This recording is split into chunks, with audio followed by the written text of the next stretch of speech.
Good evening, it's Romania Black, and I feel like Wine Chan might be warranted. Because Mikami is here! Mikami has arrived to surely cause no trouble whatsoever in this show in its final hour, right? I was having dinner with my brother the other night, and I was like, hey, I'm on episode 31 of Death Note. And he was like, what happens in that episode? And all I said, because I told my brother not to spoil me, all I've said was, oh, Mikami shows up. And he went, That was it! That's all I did! And I was like, what? And he goes, you don't want to know. And I was like, ah! That's literally just a, just, like a grimace. So I'm really excited, but I was like, I felt like this was going to be needed tonight.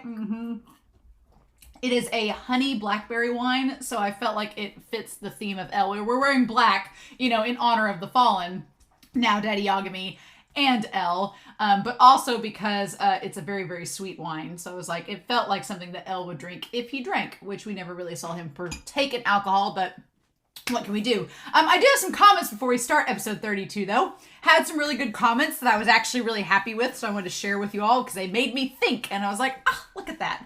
And so I want to talk about this. Burf the Pine Nut, which is a great handle, talked about, Light's mental decline. That, yeah, he's having to basically go overtime because he's not only worried about one entity now like he was with Elle, but he's got Near, he's got Mello, he has to worry now about, I guess he doesn't have to worry about Misa anymore because her memories are now gone of the Death Note and it's now Mikami, and he doesn't seem too concerned about Mikami, so okay.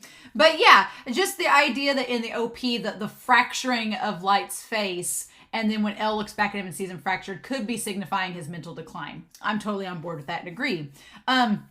But also the idea that not only is Elle's mental decline, or Light's mental decline kind of becoming more apparent, but you have the fracturing of Light, but also the fracturing of Elle into Mello and Near. So I thought that was very interesting, right? Keppa Guilt talked about how Near may have just told the people at the orphanage to be quiet, and he didn't actually silence them. But I don't know. There's still a part of me that's like, would they be quiet, or what if they were afraid of Kira? Would they say anything? Maybe he used some of Elle's fortune to make them be quiet. Be like, here's all this money, now shut up.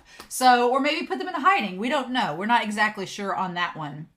But also they pointed out that Aizawa may have some extra guilt in terms of the fact that it was he who convinced Elle to let Light go way back in episode 2021. Around that time, that it was him that convinced Elle to let him go. So it was like, yep, that could add to the guilt there. Also, I like that Keppa Guilt said, even Aizawa's an awesome character, and I agree. I love Aizawa. He's one of my favorites in the show. I feel like he's taken the mantle of Daddy Yagami very nicely in this series. But I love that Keppa said that even his hair has gotten character development. I was like, spare no expense. Aizawa's hair gets a lot of character development, more so than Matsuda even.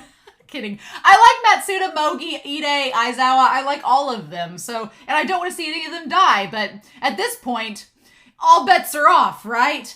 So there's that. Akane Shio talked about how the phrase hell is filled with people with good intentions. Yeah, isn't that something? Yeah, I definitely believe that Light had good intentions, but it's like no one, almost no one is evil just for the sake of it. And I don't think that Light intended to be evil or intends evil. He doesn't think that he's evil. That's the thing. He doesn't think that he's evil at all. He thinks he is 100% in the right and that he is doing everything correctly. And so that's kind of the crazy thing, is that he believes he's totally justified. That's the funny thing about it. But it's like, is he? That's the moral question of the day. So there's that. Adriana D talked about the tarot cards when they were revealing that the fake rule about the 13 days was possibly the fake one. When Near flips over the tarot card, it is the tarot card that is the death card, and it's the 13th in the deck. And I'm like, I love that. I love that it's the 13th card about the rule about the 13 days, and it's a death card. Very, very cool. I loved that little tidbit, so thank you. And then So Eaton Type talked about how that there is apparently a movie called Death Note Relight that's a recap movie, but it has a few extra scenes. I honestly don't like recap movies at all because I'm like, I just watched the thing. Why would I want to recap it? However, that being said, when all is said and done, and I am totally finished with the series, there are a couple of things I want to react to and look at in addition to like the Netflix and the musical and things like that. So it's on my list. I'm sure someone on YouTube has spliced out the extra scenes and made them their own video. So I'm going to probably ask Patreon in the Discord to help me find that video, that link. And so when I'm completely done with the series, not until then, but when I'm completely done, I'll probably start looking for those. And that might be something to check out. So thank you. They also talked about how Mikami means bestowed from above.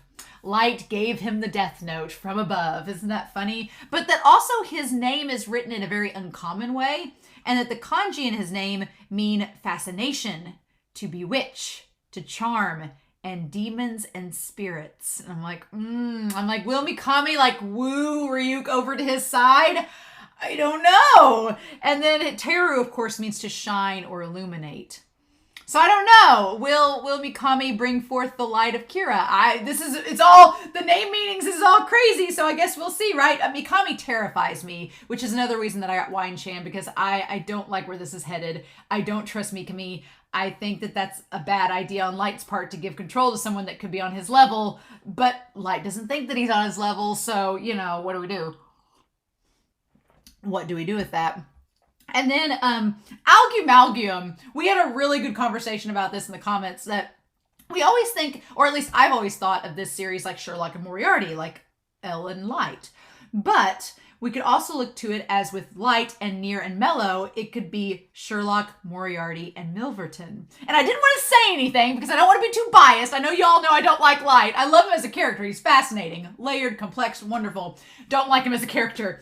But I didn't want to say that I thought that Light was Milverton, and then I waited and Algumalgium was like, well, Light thinks he's Moriarty, but he's actually Milverton. And I'm like, yes, because you have good, bad, and evil, right? You have, I would say Near is trying to be like Sherlock. Mello's kind of like Moriarty because he's a little seedy, and then you have Milverton, and I agree that I think that Light's Milverton. He just doesn't realize it. It's like, oh, I love it. I love it so much. I got a good kick out of that Algumalgium, so thank you.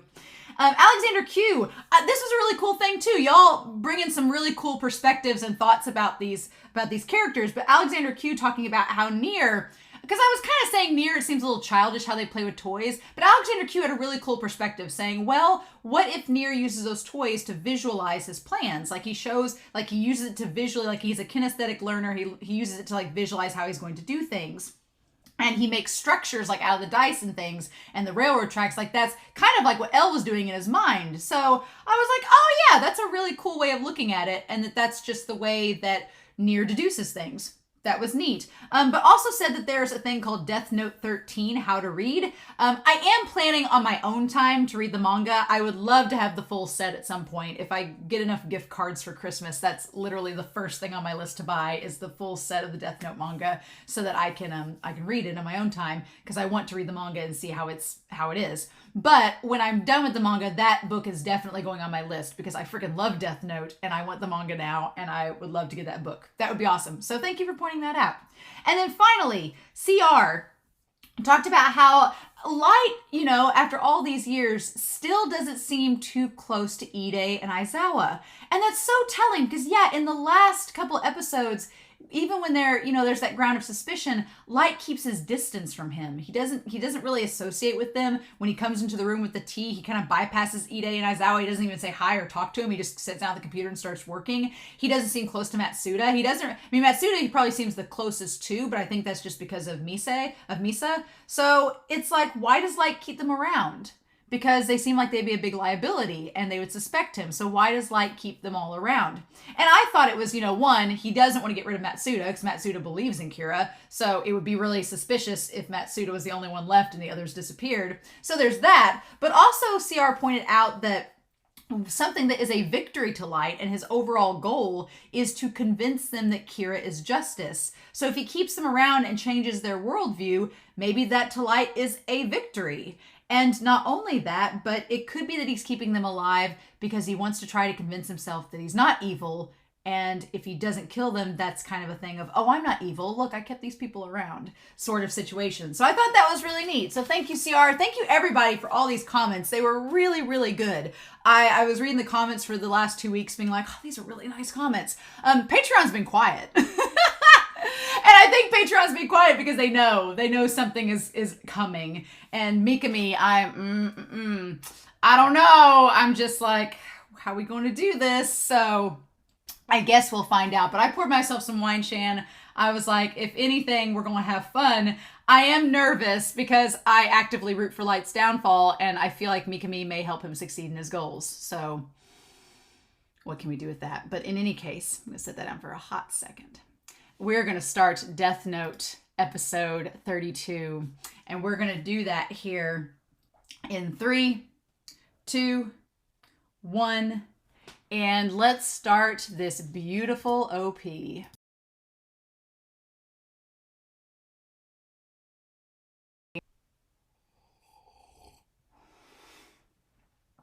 Damn it. I don't know. I don't know how to feel because everything seems to be going Light's way.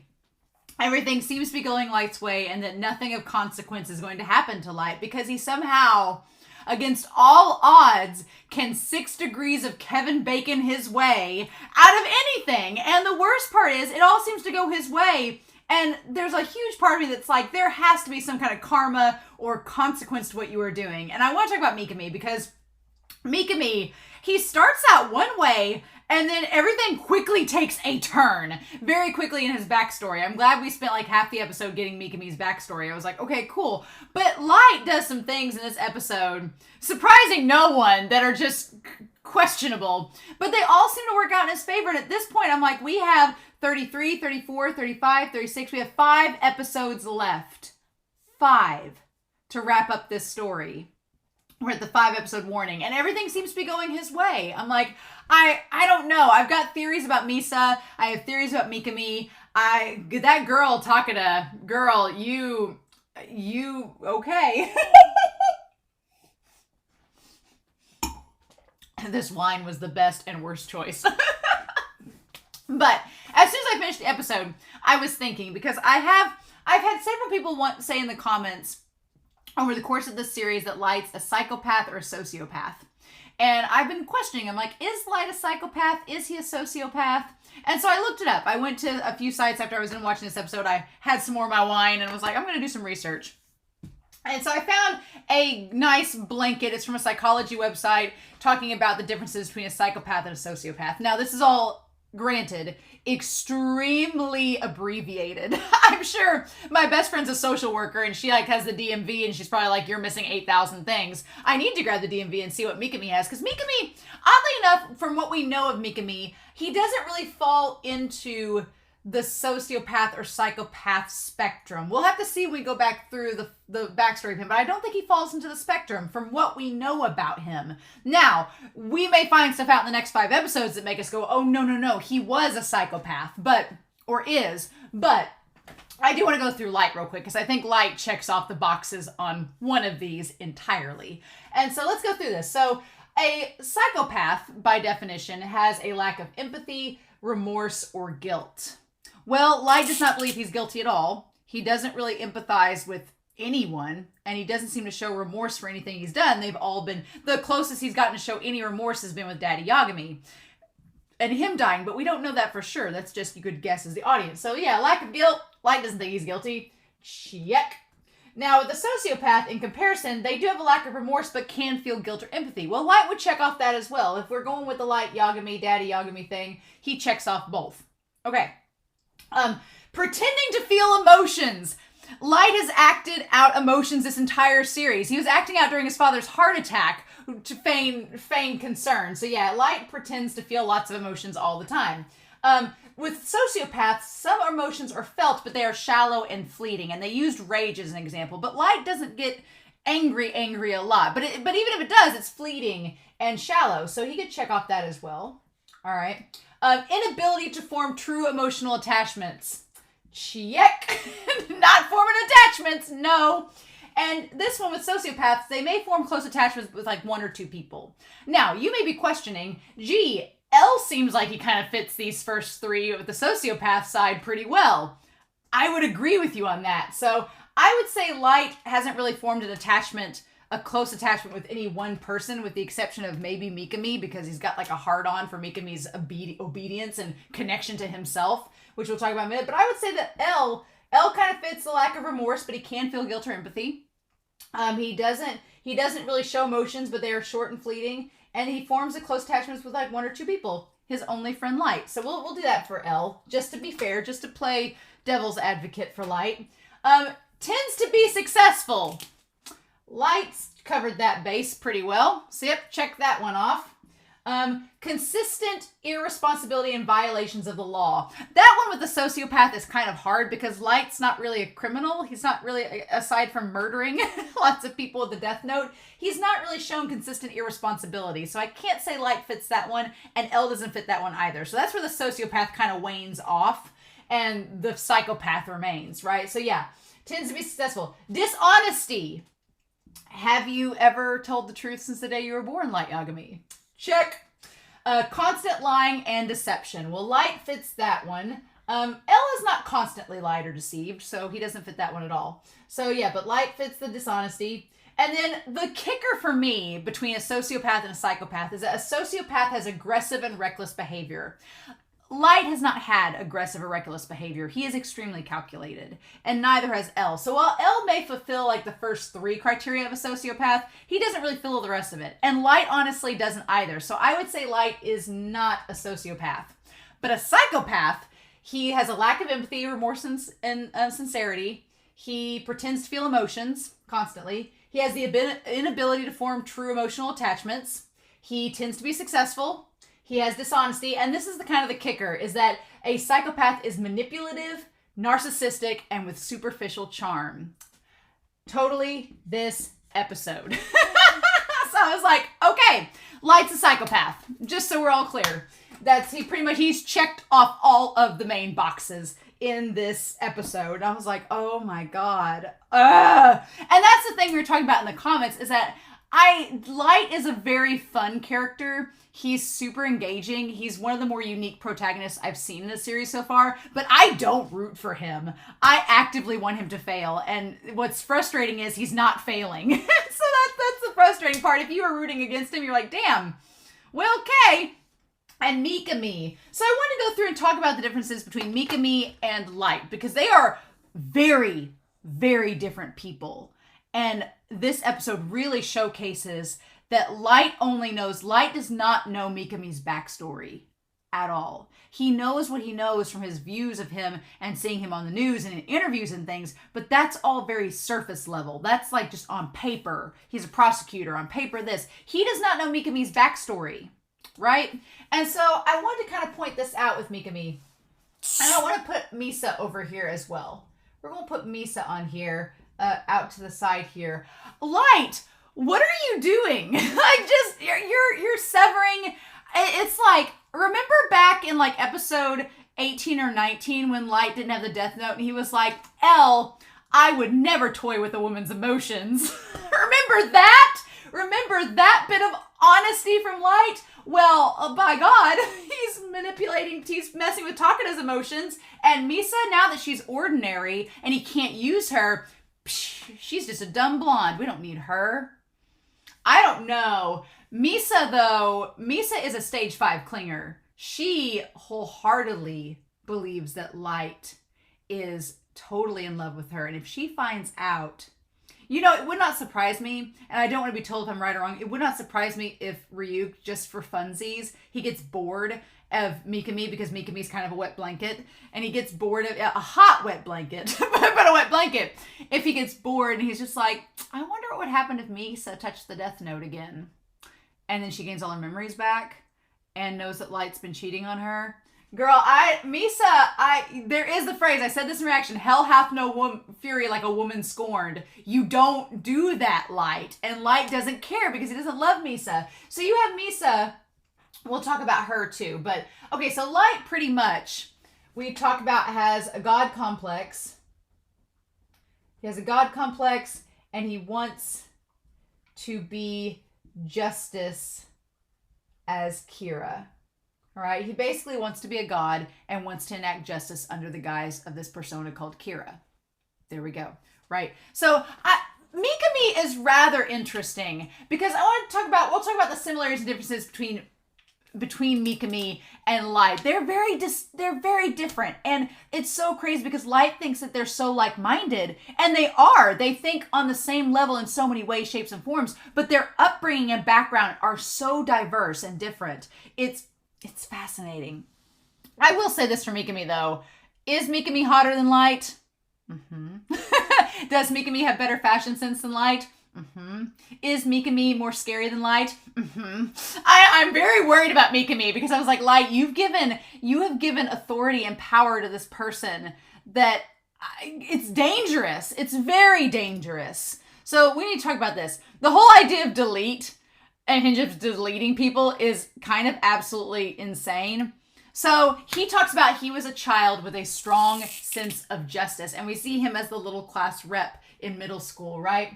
So again, Light has this strong sense of justice. And I would say that so does Mikami from an early age. So that is similar between the two of them. They both have this strong sense of justice since they were kids, right? And he's like he's such a cute kid. He's like one who is able to distinguish right from wrong. And compared to the average Japanese person, like he's so cute. Teru was also more unfortunate. Like it's a narrator narrating this part, right? Compared to the average Japanese, he was more unfortunate. He has been through and seen far greater miseries and death. So what's interesting about this is Light's upbringing compared to Teru's. Because Teru, at the start, you kind of think, well, Teru's had it a lot worse than Light, right? And so the idea of selection, yeah, Light making his selection of his team. He's getting his crack squad of Kira assembled, right? And Misa's not part of it. So we go to Mikami's apartment, right? And I want to make note to see if there's anything noticeable. Like everything, like he's got the black bed and the black sheets. He has the big giant windows. He's got a very nice apartment, which he's a lawyer, so he probably makes decent money. But he lives alone. He has like a nice apartment. He has like the nice sheets and everything. Like everything's glass and ornate. It's very minimalist, right? He has the coffee pot. He makes his toast with his like lemon and everything, washes his face, gets ready to go. Everything seems perfectly normal about Mikami. Nothing seems too off the bat. And he's very good looking, right? Got his notebook, his everything, his suit, leaves his nice apartment. It's a nice apartment because you can see like the foyer and everything. It's like got marble, all the mailbox and stuff. Like he ain't living in the slums. He's living it pretty good, right? So as of right now, he has a good job and has money at his disposal, right? And Light seems to have a good job and money at his disposal. So yeah, those two things are similar as well. Him and Light are both pretty well off, pretty privileged right now, you could say. But he talks about his upbringing. And when he's on the train, he's looking at the kids, right? He's reading the newspaper and looking at the kid who's getting bullied by the other kids, right? And he stops them, right? So, and he looks over. So I would say that Mikami does not fit the idea of lack of guilt, remorse, or empathy. Because he does seem to empathize, right? And even from an early age, I would say that's Light.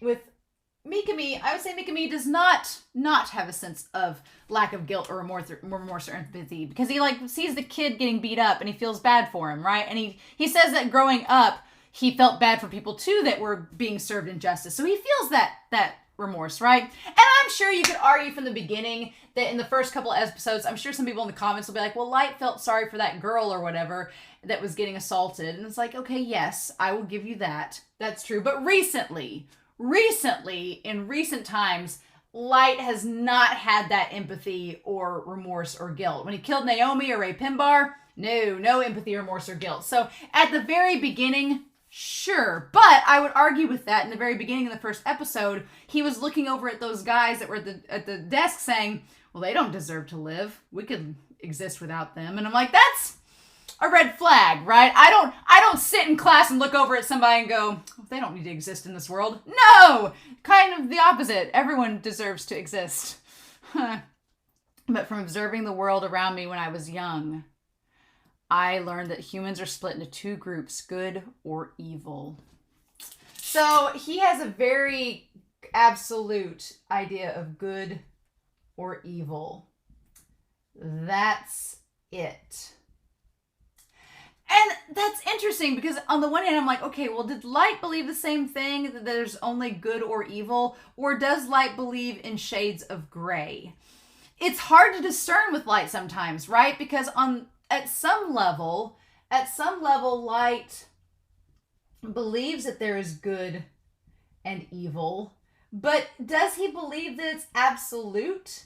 I don't know. I feel like light sometimes uses that gray area to his advantage. So if he says it doesn't exist, then that could be problematic. So I don't think light believes in the absolute of good and evil. I think he uses that gray area too much to believe in it. But Mikami does. Mikami's like, you're either good or you're evil. There's no in between. And I'm like, well, there's lots of in between though. Like, what is your criteria for good versus evil? Like, if you steal an apple, does that make you into the evil category that you can never escape? Where's the line drawn at? And we don't get that from Mikami. That's what makes him scary, is that it seems like once he has judged you as the prosecutor and says you are good or you are evil, you are in that category to stay. And that's scary. Because it's like, what do we do? Like, it's so subjective. Like, you can't, it feels like a Facebook comment where somebody's like, well, it's either one way or the other. And it's like, no, there's so much gray area there. And things are so complicated and layered. You can't Yoda speak into this and say, do or do not, there is no try. No, there's lots of try. It's just, yeah. But that right off the bat, I was like, oh, okay. So we only believe that there's good or evil. Good to know. Good to know. Only two groups. Great. Glad we can simplify things, make it easier.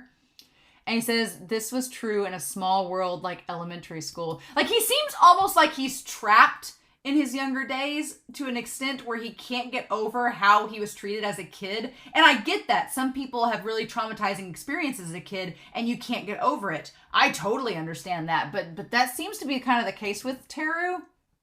He's third grade, Group A, Teru Mikami, class rep.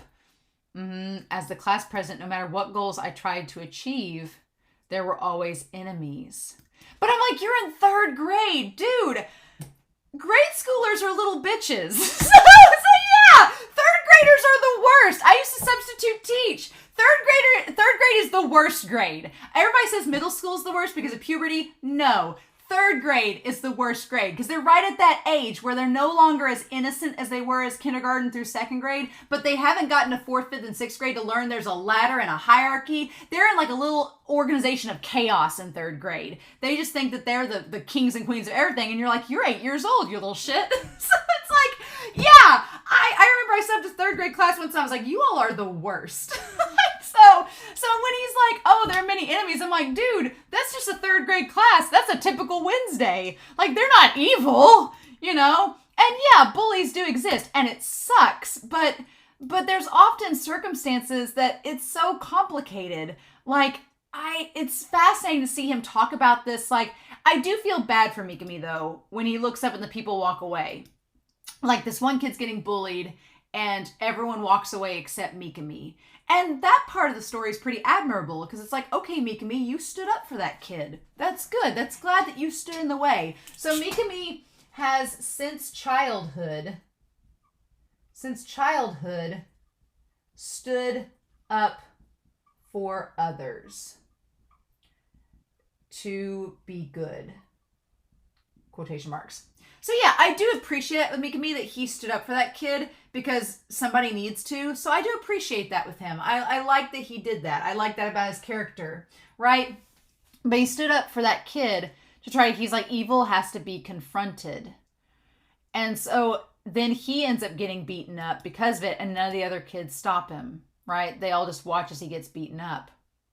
But I felt happy no matter what happened to me, because I was able to help others. And that kid thanks him And then he's just like, and you see him like helping the kid out the door. Like, that's sweet. Like, I like that part. Like, that part of Mikami, I'm like, okay, you wanted to do good. You wanted to help him. That's really good. I like that. That's awesome. Those words from the victims made me want to save them over and over again. So yeah, so the words of thanks, made him want to keep helping, right? I want to bring that up with Misa, because Misa makes the comment that Kira saved her by killing the murderer of her parents. Okay, want to bring that up. I'm just going to put that on the board for now, okay? But yeah, but this part's really nice. I'm like, okay, Mikami, I was like, wow, okay, we're getting more with him. He's like, I didn't spare any effort for that. And in the end, it showed I was able to defend my sense of justice. So in the end, like, he kept defending and kept like standing up against the bullies. And eventually he had all the class on his side. And it shows him like as an older kid, and everybody kind of came over to his side. Like, he kept defending. But in this case, here's the thing. And this is something that's important with this. He did not fight back. And he was able to get others on his side without having to hurt the bullies. That's the thing. He didn't have to hurt them. He got others on his side just because by standing up and kind of vocalizing it. Just let him have it. And so then we see him here, like, he just taps the kid's arm, and as an adult, he is like a voice of authority, and the kid like leaves the other. He just looks down at the kid and they leave him alone, right? And they're like, oh, this adult. But that was the case only within the world of children. So he finds that this idea of not having to use violence is only with children. That only with kids can you get away from not having to hurt someone. That you can use words and vocalize it, which is an interesting sentiment. It's a cool observation there. I will say, dude pulls off a great green suit. I'm all about, like, black suits, overrated. Like, Light can pull off that black suit with that red tie because it's Light Yagami and that's his color scheme. Haha. I also like the fact that Light is represented with red and Mikami is represented with green. And they're usually kind of... red is a primary color and green is a secondary color. So that's kind of funny how that works. But they're kind of like opposite on the color wheel. I had a color wheel posted somewhere in this room and I took it down. I need to post it back up. But yeah, it's kind of like they're opposites on the color wheel. It's interesting. But yeah, Mikami can rock a green suit. Black suits are boring. I like a colorful suit. And he pulls it off well. He says, when I moved to middle school, then the more often I faced evil, the more enemies I had to face. So he started to get more and more involved, and the enemies became more and more, and the victims became participants or observers and became influenced by evil and then became enemies. So it's just evil kind of spread, right? That evil spread to even the victims. Which you could kind of connect up here to Misa, that she ended up killing people despite not having done that before through the death note. And I'm just going to make a note of that right there. So we'll come back to Misa and all of this. But yeah, so he looks through that book and he says, justice must be served. And in order to delete evil, I must delete evil in order to do that. So that whole idea of deleting evil, like just erasing it from existence, right? And here's a telling thing about him is that, now I will say here, he does not really have any attachments. It doesn't seem like he's formed any attachments because we see the two ladies walking around and he's not eating or drinking with any of them. He seems pretty antisocial, like he doesn't want to get involved with any of them. So there's that. So I guess you could say that. I don't think he pretends to feel emotions though. I don't think that that's the case with him. He seems kind of emotional. So, but he may form attachments to some. I guess we could say that's, but that could be kind of being antisocial. So I don't know about that in that case. But it shows him he's like the only one who understood me and was my ally was my mother who raised me by herself. No, it should have been my mother. So this part here, so he was raised by a single mom. Okay. And he was constantly bullied for trying to intervene. Okay. So there's that. He's like, it should have been my mother to help me, but then it crosses over to his mom. And we get the light, and she's like, Teru, not everything in the world will work out the way that you want it to. And she says, please stop. There's no reason for you to be bullied. So, okay, let's break this down just a little bit, because I think I see both sides of what Teru was thinking with his mom. Like, he wanted his mom to support him, and the idea that he was, fighting back against these bullies. And it shows, like, him being all beat up in front of his mom. And all his mom is saying is that things aren't always going to go the way you want them to. Like the world is not going to bow to your will.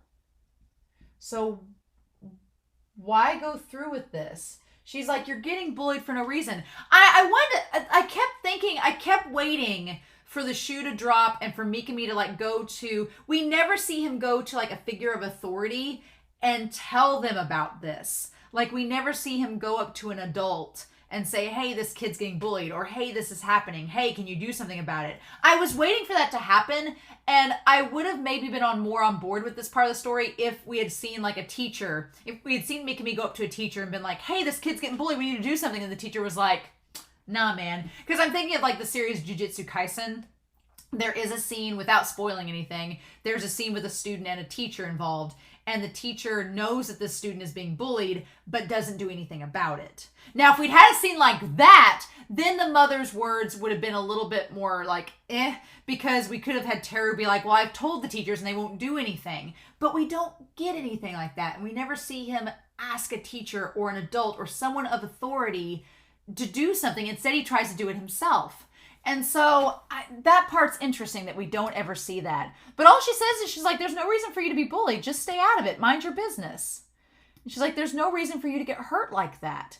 And I get where Teru's coming from, and that he's like, well, I'm trying to do something good and you're not supporting me, mom. But then I also get the mom being like, you can't be a god. You can't be in charge of everything. Sometimes you might get bullied and it sucks and it's awful and you can help people work through it, but you can't stop everything. You can't be Kira. That's not how this works. You've got to pick your battles, and there's no reason for you to get hurt like that. So I kind of see her point. She doesn't phrase it the best, and I see where Teru, being a teenager, would be like, oh, I don't like that. I could totally see that, right? Because it seems like she's not supporting him. And she's like, now, when she does say you'll just look foolish, at that point I was like, okay, I get where you would get mad at her, because she says that you'll just look foolish. I think if she had just stopped there and been like, hey, there's no reason for you to get bullied, just let it go. But the moment she said you'll just look foolish, nothing will change no matter how hard you try, it seems a little heavy-handed there. And I was like, okay, I get where Teru's coming from in that regard. He says, my mother was wrong. She wasn't right. And it seems like he just stares at her. She was someone who should not exist. Now at that point, so he wanted his mom, who was wrong, to not exist. That's good. At that point, I was like, oh, wait. Oh, hold on. Wait a minute. No. Uh-oh. Red flag. Because it's like, even if you think your parents are wrong, to wish for them to be dead because they weren't agreeing with you, that's a bit overboard. That's a bit much. I don't know if I agree with that. I mean, I fought with my parents before, but I didn't wish for them to die. And then he says a miracle happened. And okay, to frame your mother's death as a miracle was big old red flag number 2. I was like, oh, that's not good. We probably shouldn't do that. Okay.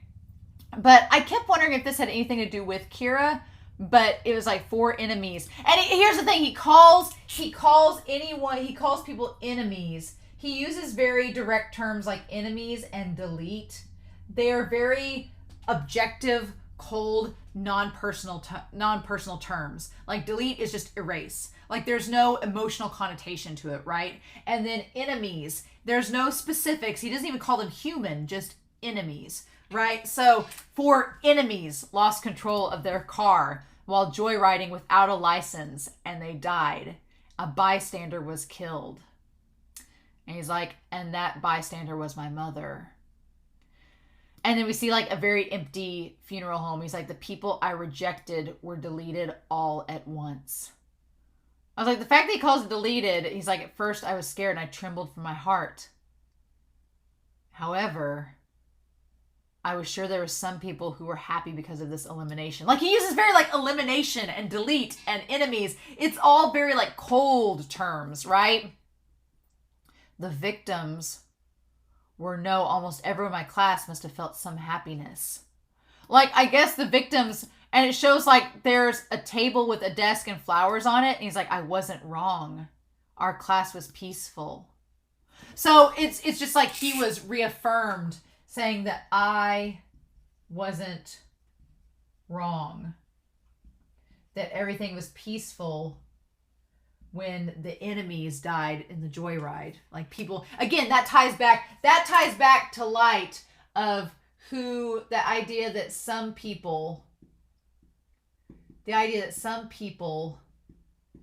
should not exist or won't be missed. Because Light posited that in the first episode. And so Mikami's kind of saying along those same lines. He's like, those people weren't missed. Everybody was happy they were gone, so must have been a good thing. And Light kind of posited the same thing back in episode 1. So on that regard, they're kind of similar, right? So we have that. And he says, there is retribution for evil deeds. It is deserved and needed. I mean, granted, yeah, it's called karma. And typically it happens sometimes when people do shitty things. They get karma. They get like what's coming to them. But people don't hand that out. Humans aren't responsible for handing that out, right? And he says, evil must be deleted. And he's like, that's all. Is there anything wrong with this record? My beliefs became stronger with my growth. So it's just like he uses very like scientific clinical terms around himself, which is like a little odd. And so basically his beliefs grew stronger as he grew up. And so he says there will always be those who have no reason to exist, whose very existence is a threat to others. I'm like, So he says that there are some that don't deserve to exist or whose existence is a threat. And it's like, well, yeah, there's always going to be people that could be problematic, but it's so complicated, right? To say that some people don't deserve to exist, that's treading such a line. And it's like, how can you determine that, right? Who are you to judge that, right? Ooh, he's like, and the older they are, the less hope there is to reform them. So that's kind of creepy too, that he's like, well, the elderly people need to go because there's no reforming them, right? That's a bit creepy. They can only be deleted. And so then he has like the sports gym at Kyoto, right? And he says, surprisingly, time and time again, whoever I decided should be deleted was this coincidence? Was I special? Such questions aren't important. I was like, so he was questioning if he was special, right? So he has kind of these like grandeur delusions of grandeur, thinking like, oh, I'm special. I'm different than everyone else, which is kind of what Light has. He thinks that he's special and different. So there is a similarity there. He does think that he's special and different as well, so there's some similarities there. And he says, evil must be punished by the divine retribution. If it isn't, then someone must punish that evil. And then he says that that's why I became a prosecutor, because a prosecutor is justice, one that punishes evil. It's my ideal job. That's what I thought. And that's when he finds out about Kira. So yeah, he's like, God came before me Everything that had been happening until now around me was not a coincidence. And so we see that the 23 people, it was divine justice. And he's like, God was watching me. And he's so happy. Like, he thinks this is all happening for a reason. And maybe it is. Maybe it was. He's like, God had brought justice to evil. I'm like, at this point, when he's like working out, I was like, he's doing bench presses for Kira, you know? Mikami is getting ripped for Kira, which makes me a little nervous because Light, have we ever seen Light work out? Have we seen him lift anything other than a notebook this entire time? I worry a little bit because Mikami establishes that he is in peak physical shape.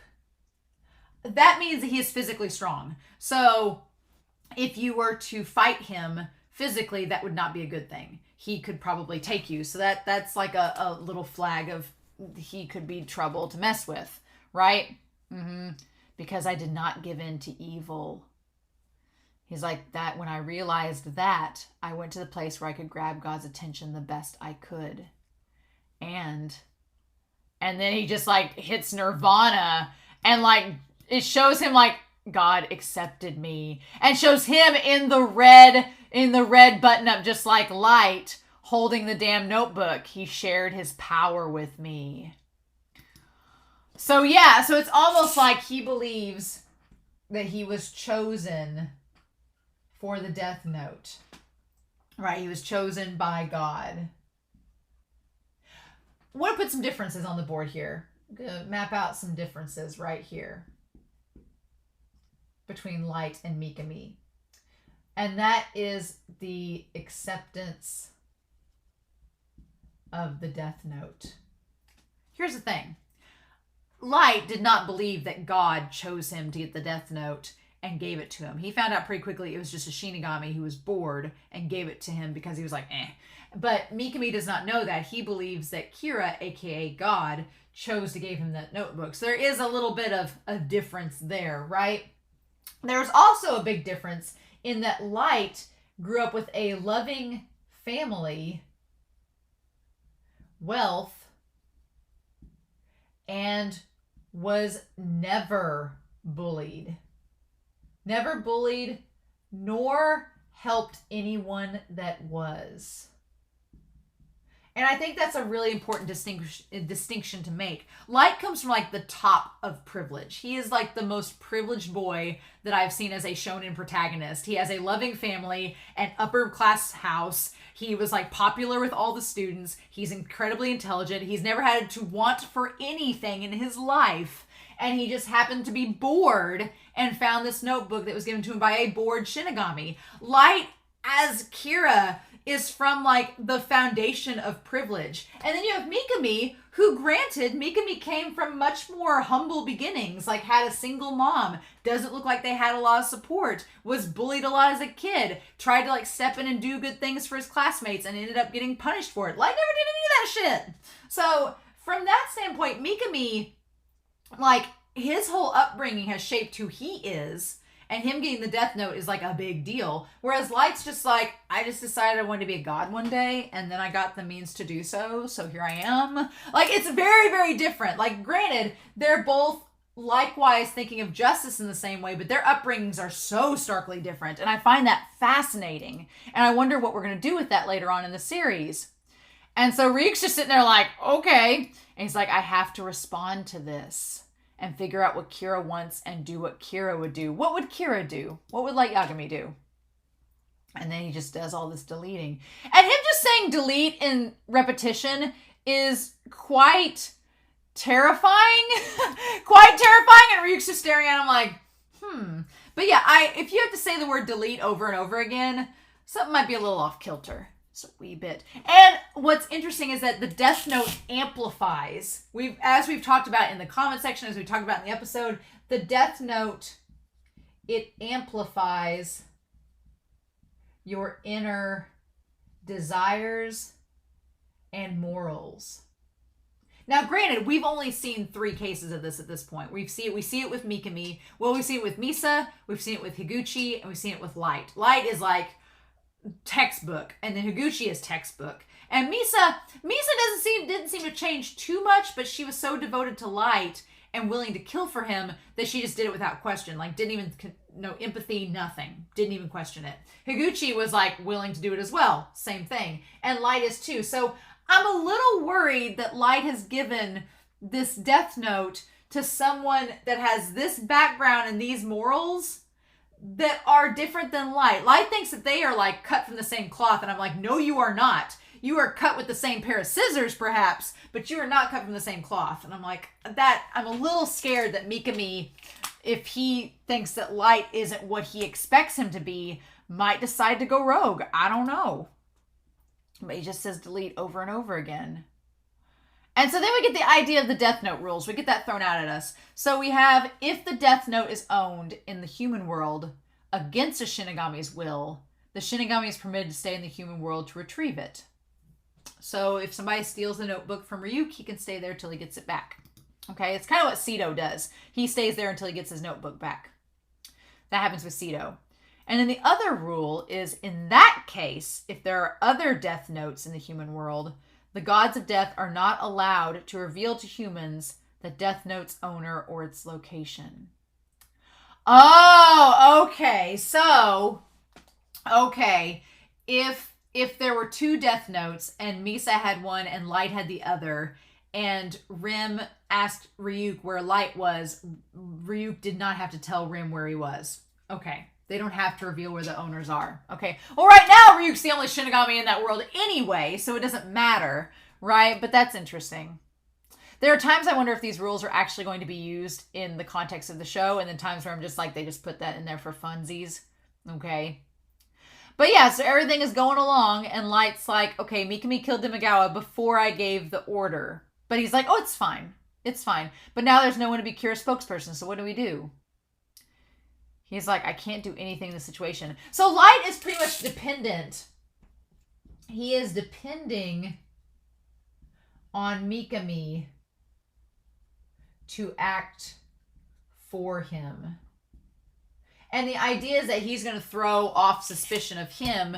By Kira doing all these things, he's going to throw suspicion off of him. Misa's now no longer involved. So Light's like, eventually, Aizawa and the others are going to stop suspecting that I'm Kira, and we'll be fine. He's like, eventually this will all pass over. They'll realize I couldn't possibly be Kira because Mikami is Kira, and then everything will be fine. I've solved the problem. And Mikami's like, well, Kira's not saying anything, so he probably can't act in this situation. But this is an important time because we need someone to spread Kira's thoughts. So yeah, Mikami and Light are on the same page. And he even has the same red button-up that Light has. It's kind of creepy. He's like, and he even has similar eyes to Light's. Like, they look very similar, but Mikami might be a slight bit hotter. Just a wee bit. But he's like, then I'll act on my own. And Matsuda's like, extra, extra, new development. I love that Matsuda's having fun with this. Glad Matsuda's enjoying himself. He's like, a new spokesperson has been chosen to take Demagawa's place. And lo and behold, 6 degrees of Kevin Bacon. It's Takeda. It's that woman. She's the one in the OP, right? She's the one in the OP, right? It's Kiyomi Takeda. So, Light. So we have Kiyomi Takeda. Imagine that. The girl that he briefly dated in college. She's now the new spokeswoman. She's the spokeswoman of Kira. And Light's like, I can use Mikami and I can use her and I'll be unstoppable. She's smart. She's resourceful. She has a reputation. She's perfect. She can do everything that I need her to. The only problem is it is kind of suspicious that she knows Light Yagami personally and she's been chosen as Kira's spokesperson to spread the world of Kira accurately and quickly. And he's like, okay, the star anchor woman. And man, I see, and the thing of it is Matsuda's over here being like, man, Kira has good taste choosing Taki. Matsuda's already accepted Kira. He's like fully accepted him, has said he's justice. Like Matsuda is hook, line, and sinker. But the other 3 are like, wait a minute. They're like, that's the girl that Light dated in his college days. what a coinky dink. And he's like, you've dealt with it quickly, Mikami. But the fact that she and I had a relationship will quickly be a cause of interest. Yeah, because, I mean, it looks a little suspicious. A little bit that the one woman chosen to be the spokesperson of Kira is a girl that Light dated in college and would have access to. Seems a little suspicious, right? I know that Mogi tells Aizawa, and he's like, hey, Light knows this girl. And he's like, but Light's like, no, she's not a bad choice. I wouldn't have thought of her because I know her. Things might be getting easier. Okay. Mikami, I can definitely use him. And I need to contact him quickly. So yeah, Light is like, he has no interest in anything to do with Kiyomi or Mikami. He just wants to use them as Kira, right? They're just pawns to him. It's like, oh my God. And so he's like, I spoke to her when we were on a debate show. And of course, it's interesting that she has a belief in Kira. She has a strong belief in Kira, like Misa did, right? Like Misa did. She has a strict way of thinking. She hates crime and social evils. And he talked to her privately after several visits. And she clearly thinks like Kira. She's a journalist who is most noteworthy of being Kira's voice. And so that's why he picked her. And of course, Aizawa and everybody's like, come on, like, this is really suspicious. It would be too suspicious to choose an ex-girlfriend as a spokeswoman. And there was no sign that Light sent any messages. So Aizawa was like, am I reading too much into this? It's like, no, you're not. Because it's the truth. Ah! And then, of course, Light's like, I love that Light gives that little cheeky smile. He's like, I have everything going my way, as he, like, gets ready to give this act. And he's like, I think that we should have that woman help out with our investigation of Kira. It's the best option to find out Kira through her. Which makes sense, right? It's like but Kira, and I like that Matsuda brings up, he's like, well, what if Kira is threatening Taki? What if Kira's threatening her and she has no choice but to speak? And Light's like, well, we'll just have to investigate and find out. She could be too scared to help us. And Light's like, well, that's true, but I know her cell phone number. So, which again, red flag. I just happen to know her cell phone number. She's not changed it since college. It's been 6 years. It's been fine. Why not? So she'll meet me if I ask her to. And Matsuda's like, well, that's some confidence typical of you, Light. And I'm like, no, that is suspicious as hell, but okay. And they're like, well, it'll probably be difficult to get her to catch Kira. But I talked to her about many things during college. So she's quite the Kira worshiper. And Aizawa was like, oh, really? We can use that. And Ide's just looking at him like, this is all really convenient, right? So, oh my gosh. He's like, I'll reveal I've joined the police and ask her what I can do to give instructions to Kira. It wouldn't sound like a bad idea to a Kira supporter. And they're like, will it go well? And he's like, I don't know, but it's worth trying. So here's the thing. If he got a hold of Kira, then what's he going to tell Aizawa and them as far as catching Kira, right? Because if Light managed to get a hold of Kira on the phone, then wouldn't he get some information to help them catch him? Because that is the goal after all. So I'm going to be curious next episode to see what did he find out from her. How's she helping them catch Kira? And how's that going to go? What are they going to do? Is he going to use Mikami to... He basically is going to have, I feel he's going to have Mikami pose. He's going to frame Mikami as Kira, and then they'll kill Mikami, and then Light's like, oh, Kira's gone. Oh my gosh. And then the world will just continue to believe that Kira is justice, and it will go on and on. But I'm like, how is he going to...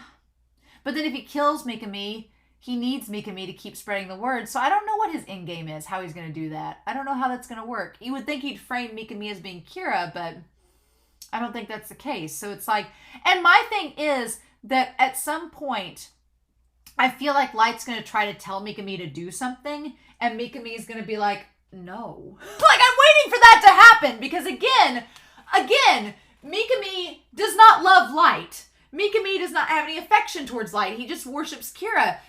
And Mikami also thinks he has this very, very specific brand of justice that Light believes is the same as his. However, I'm like, what if Mikami decides suddenly, I don't know, I don't agree with this, and says no? What if he eventually disagrees with Light? Then what do we do? So it leaves so much up in the air. I'm like, I don't know, like, what you're planning on doing, but Mikami is like such a wild card that I'm like, there's a part of me that's like, yeah, this could all work to Light's favor and be everything that he ever wanted. And then there's another part of me that's like, this is going to blow up in your face. And so, I don't know. I just like, that's such a gamble. It's such a gamble, right? And so they're like, we shouldn't ignore a lead that's right in front of our eyes. Ide's like, well, this girl clearly could help us, so we need to use her. And he's like, well, then let's do it tonight. And then they're like, Aizawa's like, I want to listen in on that conversation that you have to talk it. And he's like, oh, sure, I don't care. Go right ahead. I want you to listen. He's like, we don't know when she may give us a hint about Kira. Okay. He's like, sure. Like, Light he's such a good actor, right? Such a good actor. Mm-mm. And so then Takeda, but Light plays it so smooth because she liked him back in college and Light just kind of dismissed her. He never turned her down, but he just kind of like dismissed her. And he's just sitting there with his legs folded, like he's just, not into girls, and just sitting there like getting with his red jacket on. Like, I feel like his black turtleneck and red jacket. Oh my God. And she's just like, oh, well, I didn't think you would have called if that wasn't the case. Like, he just flirts so hardcore with her, but it's all an act, right? And then he just is like, I've wanted to tell you, but I never had the chance. That since we've had our chance to connect through our jobs as adults, he like wants to reconnect with her and everything. I was like, red flag. I feel this is fate. And she's like, oh, well, where do you work now? And he's like, I'm with the police right now. Now I want to tell you in person. Mm-hmm. The police won't do anything to betray Kira, so she thinks that she's safe, right? And she's like, well, I may not be able to cooperate depending on what you say. He's like, I want you to meet me and listen to what I have to say. Somewhere just the two of us. And like, he just lays it on so thick. And she's like, well, what about Misa Amane? She's like, aren't you seeing her? Isn't this like, he's like, I'll find a hotel room, which is like, like, we can't meet at a restaurant. We're going to meet in a hotel room. Okay. And that's when she's like, well, is this okay? Because like, I thought you were living with Miss Amane, which, are you still happy together? And he's like, well, and at this point, like his face, like with that smile, he like leans in and says, the truth is she doesn't have the intelligence to be my partner. She's just an ordinary woman. She's not good enough to be my partner. So again, Light doesn't give a shit about Misa. Never has. Hasn't loved her. All the times he told her he loved her were a lie. And so meanwhile, Misa is she is fine dining with Mogi. Mogi watching her. Now, I don't know if Aizawa heard that last line that Light said to her about her partner not being intelligent enough. But she's sitting there eating all the delicacies there. She's like, Moki. She's like, your cooking is wonderful. Like, Mochi made her all the food. Mogi made her all the food. She's like, thank you. He's like, I appreciate you've been doing everything for me. But it's been 5 days. And he's like, yes. He's like, Light doesn't know about this, does he? I'm beginning to get a bad feeling about this. And he's like, yes. And so the thing that baffles me in all of this is that Mogi and Aizawa did not realize that she was bugged, that her house was bugged when they did the search of it. Or maybe this happened afterwards. And she says, no matter how much Light trusts me, it wouldn't be unusual if he thinks I'm having an affair. Which is the irony of all ironies, because he's the one having the affair, not Misa. So, meanwhile, Mello has bugged her house. Now, I do think this could work in Mello and Near's favor, because if Misa catches wind that Light has been with another woman and she starts talking about it, then that's all the fuel that Near and Mello need. That's all they need. If she starts talking about it and she's like, she's like, Light seeing another woman? What? And Mello's like, what's this? Then we'll see. He'll definitely be jealous. So it's interesting. Misa's worried about Light being jealous of her being with Mogi, but she doesn't even know that Light is totally cheating on her with Kiyomi. Mm-hmm. I wasn't joking. I think straight up. See, Misa's whole thing is that she loves Light to death. And do I think she would kill Kiyomi to be with him? Mm-hmm.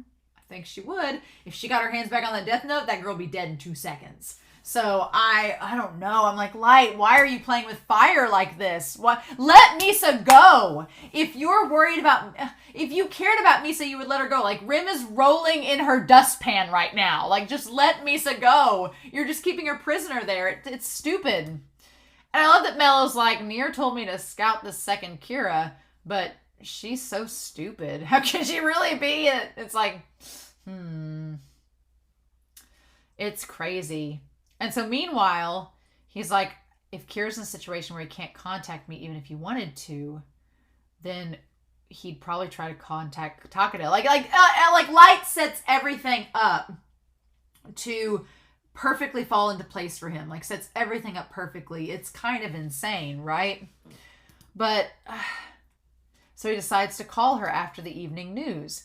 And then Light shows up. What's kind of funny in this instance is that she does the 9 o'clock news, right? Apart from whose existence itself is considered evil. People who have an ability who do not use their abilities for the good of society will not be tolerated. And so then the people here are saying, like, what? Does that mean he's going to kill lazy people? So, again, this is what I'm talking about of getting out of control without Light being able to control it, is that Kiyomi and Mikami talk about that people who are lazy could be targets. Now, it's funny because it's almost like, in the weirdest of ways, it's like Light is setting up Kiyomi and Mikami to become the new Kira and second Kira. But at the same time, I'm like, I don't know. That would be interesting if Mikami ended up getting with Kiyomi. Now, Kiyomi thinks that Light is going to get with her, and he's like, I'm going to make you the goddess of this new world. And it's like, okay. But what if she ends up getting with Mikami, and they become Kira and second Kira, and Light and Misa get kicked to the curb? That would be rather interesting, actually.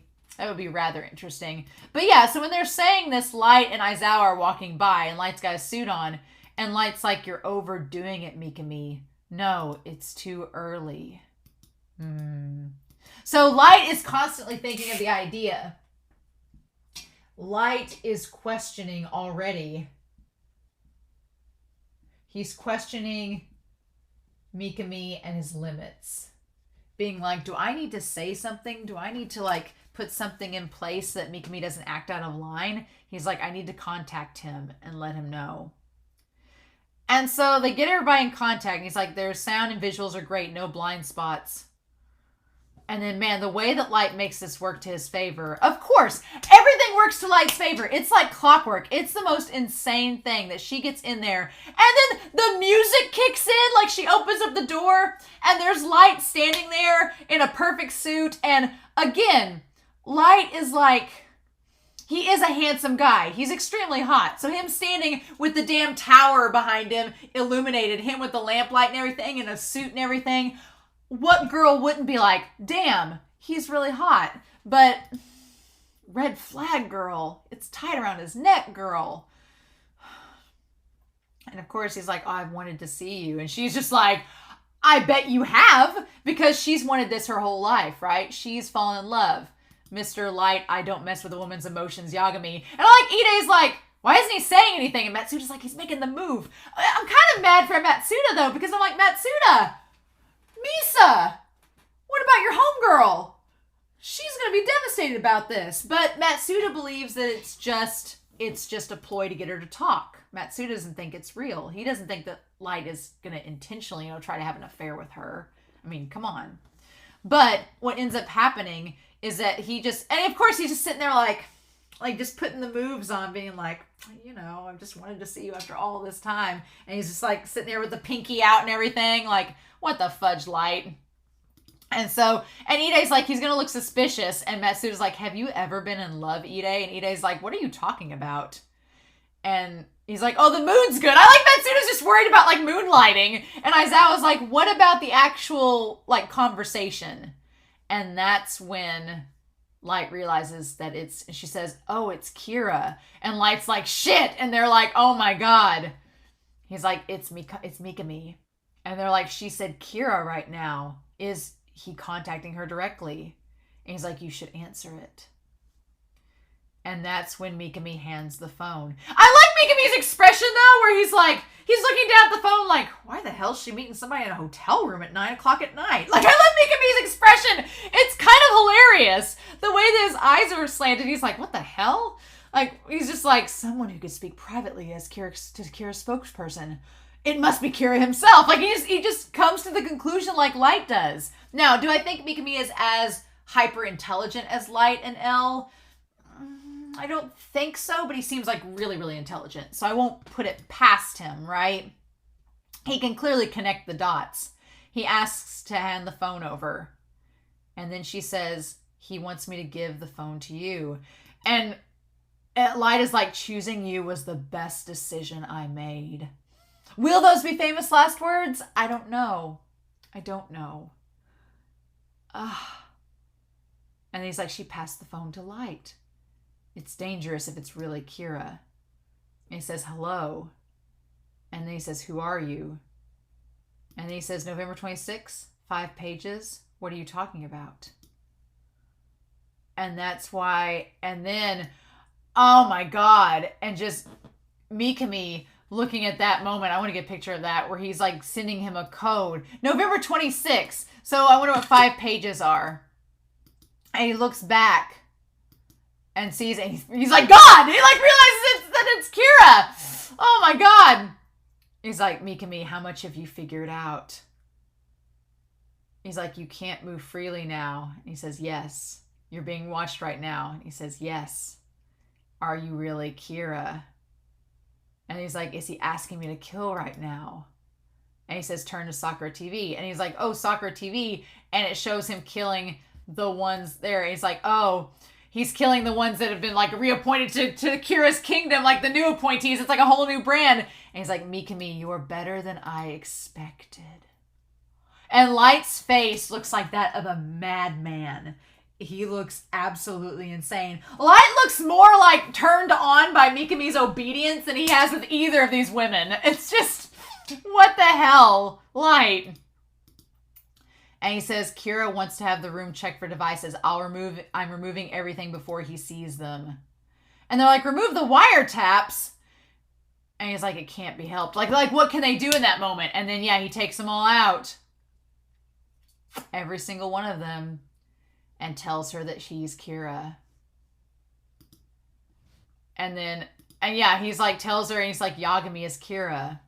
Which I'm like, that's pretty dangerous. Like, he's relying on her to not say a word, right? To not slip up. And he thinks that she's smarter than Misa, that she won't make a mistake or she'll die, right? So, I'm like, you're telling so many people now. He's like, I won't allow you to ask Kiyomi who I am. And he's like, yes, I leave the rest to you, God. Mikami's like, Scout's honor. It's fine. I trust you. And then he's like, do you get it? I'm Kira, and that man right now is someone with whom I've shared Kira's power. And she's just like just dazzled. She's dazzled by him. Like, oh my God. You're the only man I've respected and admired my entire life. Wow! Light just has... It's like a magnet. These crazy women have a magnet to him. He just, like, turns it on, and these ladies that are, like, hyper easily manipulated and zealots, like, just go straight to him. It's like, oh my God. But, yeah, she does. And she's like, for you to be Kira, it's too amazing. And then Light's like, well, with me, you're going to become the goddess of the new world. And if he wasn't gay, I'd feel like a little twinge of happiness right then. But, yeah. And then he's just like, yeah. And he just, like, awkwardly puts his hands around her like, It's not L, but it's something. It's like, ugh. Yeah. I was like, he would have made out with her otherwise.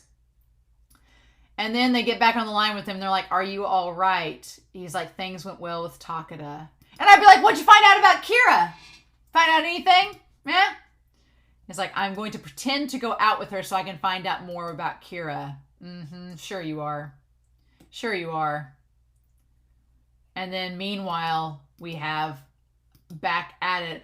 And that's the thing, is that look of Mikami as he's like leaned over the death note, just writing names more and more into it, saying delete, delete, delete.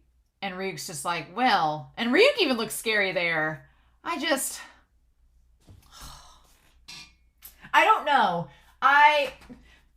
The sane part of me would be like, Light, this seems like it's going to blow up in your face at some point, but it hasn't yet. I don't know. I feel like that there's some relevance to Mello having wiretapped Misa's place. We just don't know how that's going to go yet. And I don't know what's going to end up happening, but I'm still worried for Aizawa and the others. I'm worried for Near and Mello. I don't know. We've got 5 episodes left. And I'm like, is Light going to get his way? And everything's going to fall the way he wants it to. He's been the luckiest son of a bitch in the world so far in this series. The luckiest. Like, just a few things could have been different and would not have gone his way, but I guess we'll find out, right? I don't know if I can wait for the next episode. I don't know. I may have to go ahead and watch it. I don't know. I may have to go ahead and watch it. We'll see. Maybe bring Wine Chan out again. This was fun. Bring Wine Chan out for another round. Oh my god. But yeah. So, I don't know. Mikami is terrifying. I'm almost more scared of Mikami than I am of Light. Because Light, at least we've followed him this whole time. We kind of know where Light's limits are and what his thinking is. But with Mikami, we don't know. He's kind of like, we get a little bit of his backstory and that doesn't make me feel any better. And then with Kiyomi, I'm like, yeah, she's competent, but I'm like, I don't know. I don't know. Does she love Light as much as Misa does? And what happens if Misa finds out about all this? I don't know. So will Light's lies catch up to him or not? I guess we'll see. But I'm curious to know your thoughts down below. Please no spoilers. But yeah, I'm excited to see what's going to happen. That's all I can say. So in the meantime, I hope you all have a wonderful week. Please stay safe, take care, and yeah, I will be back very soon with episode 33 of Death Note.